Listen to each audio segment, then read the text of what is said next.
Bonjour, aujourd'hui nous sommes à Angoulême, on va organiser un petit atelier nutrition pour parler de la bonne santé par la nutrition, comment mettre de l'anti-inflammatoire dans l'assiette, c'est important pour que notre nutriment.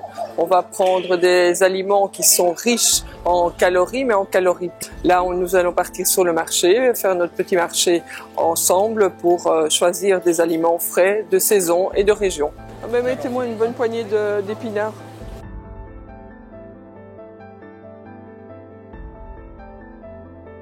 Je vais prendre 2-3 carottes de sable aussi, s'il vous plaît. L'assiette anti-cancer, elle est comment? Elle est riche en protéines, en lipides, en glucides, pour qu'on ait tout ce qu'il faut comme carburant, comme LPG. Les protéines, on va les choisir à la fois animales ou végétales. Les lipides, ils sont très importants, ce sont nos graisses, et nos graisses sont très importantes. Elles peuvent être notre meilleur ami ou notre pire ennemi. Il faut prendre des graisses de qualité. Là, je vous ai choisi deux huiles, une cameline et une huile d'olive.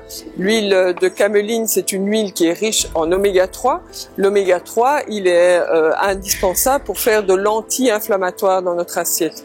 Il faut vraiment que nous ayons des oméga 3 tous les jours dans notre assiette pour avoir des prostaglandines anti-inflammatoires. Donc n'hésitez pas, on les trouve sous forme végétale dans les huiles de colza, de noix, de lin, de cameline, de chanvre. On n'a pas de l'oméga 3 dans toutes les huiles. Dans l'huile d'olive, il n'y a que des oméga 9 et un petit peu d'oméga 6. Il n'y a pas du tout d'oméga 3. Donc comme pour tout dans l'alimentation, il faut faire de la rotation. C'est hyper important. Mais dans les huiles, il faut vraiment comprendre que nos huiles sont indispensables, même si elles sont plus riches caloriquement. Elles sont aussi plus intéressantes au niveau de l'anti-inflammatoire.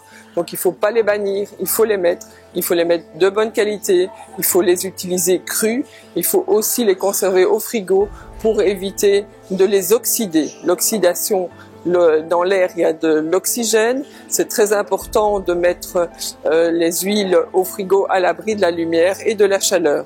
De toujours choisir des huiles première pression à froid pour que ces huiles aient gardé toutes leurs propriétés. Prenez des huiles qui sont dans des bouteilles en verre fumé, pour avoir aussi la qualité de l'huile qui ne soit pas œstrogène-like avec le plastique. Donc mettez des huiles, prenez-les de bonne qualité, ça coûte un peu plus cher, certes, mais votre santé en dépend.